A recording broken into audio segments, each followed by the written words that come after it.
Hi everyone. Today we're going to go through the record-only adjustment to payable time process. This process is necessary anytime the department submits a payroll correction form to the Health Payroll Office. This is because the off-cycle checks that are issued as a result of the payroll correction form are processed outside of the time reporting process. So that means that the timesheet isn't updated, which means that payable time in the system is not matching the should be paid on the payroll correction form. So by doing this process, we're updating payable time in Pathways to make sure it matches what the employee was paid as the final outcome per the payroll correction form, and that will show up on any queries or reports that the department runs going forward. All right, so to walk through this process, we are going to use this sample payroll correction form that you see on your screen. And what we see from this form is that on June 20th, the employee was paid 8 hours of reg, but what should have been reported was 8 hours of reg and 2 hours of overtime. So we see the difference here is that 2 hours of overtime were added per the payroll correction form. All right, so now we're going to do our record-only adjustment process. As a note going forward, there are 2 pages we're going to use in Pathways, and both of those pages can be found in the Time and Labor Work Center. So if I open the Time and Labor Work Center and just scroll all the way to the bottom where it says Time and Labor Processes, these 2 pages listed here, Payable Time Summary and the UMHS Adjust Paid Time, those are the 2 pages we're going to need for this process. The Payable Time Summary is going to show the payable time on the date, which in this case is June 20th, the date in question. It's going to let us verify the payable time before we do the process. Then we're going to use the Adjust Paid Time page to, as the name implies, adjust the payable time there. And then we're just going to quickly run the payable time summary again, just to make sure that the adjustment that we've made is correct and is matching our should be reported on our payroll correction form. So let's get started. So let's go to the payable time summary page.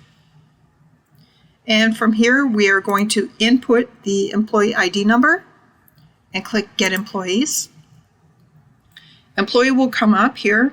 Now, if the employee has more than one job, all of their jobs will be listed here. So be sure to choose the correct employment record number, the correct record number for the job that you are updating. I'm just going to click on the last name, and that will take us to the payable time summary page.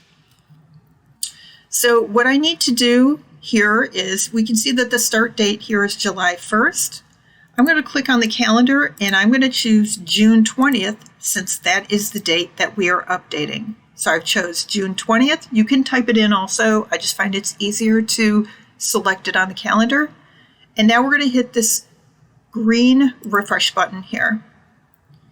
And now what I'm seeing on the screen on June 20th is 8 hours of reg time. And that is what I expected to see because that is what was initially reported for my employee.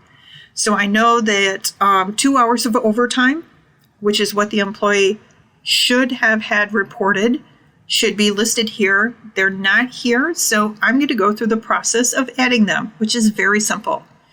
So I'm going to do that on the Adjust Paid Time. Now, instead of clicking over to Adjust Paid Time and then having to come back to this page, a very convenient feature in Pathways is that I can click this new window link right here. And what that's going to do is it's going to create a duplicate of the page and Pathways page that I just had open. So from here, I can just navigate to wherever I need to go. And in that way, I can have both pages open on 2 different tabs. So I'm going to scroll back down. I'm in the Time and Labor Work Center. I'm going to scroll all the way down, and then Adjust Paid Time is the page that I want here. I'm going to enter the employee ID number and click search. And again, here, if the employee had multiple record numbers, they would all come up. So I would want to be sure I've got the correct record number. Okay, and I have to once again reset the start date and click refresh. So I'm going to choose June 20th, and I'm going to click this green refresh button. And now what I'm going to do is make my adjustment. So if I go to my payroll correction form, I see 8 reg and 2 overtime is what I need to have reflecting in the system for payable time. But over on the payable time summary page, I can see I have only the 8 reg. So that I know that I need the 2 hours of overtime. So I'm going to come over to the adjust paid time page, and I'm going to add the 2 hours of overtime. I'm going to do that down here. I'm going to click on the date. And again, I'm going to use the calendar to choose June 20th. That is the date that I'm making the change on. My time reporting code is OTP for overtime. So I'm going to choose that. And quantity is 2 hours. And then I'm going to click save. So it says saving the page. And when that message is gone, it could go a lot faster than that. But once it's gone, I know that it is updated. Now I can come over to the Payable Time Summary tab. And all I'm going to do here is click the refresh button again to view the updated payable time. And I can now see the 2 hours of overtime and 8 hours of reg. So again, the goal is on this payable time summary, the hours listed here should match the should be reported on my payroll correction form. 8 reg, 2 overtime. That's what I see on this page. And so that is a successful record-only adjustment.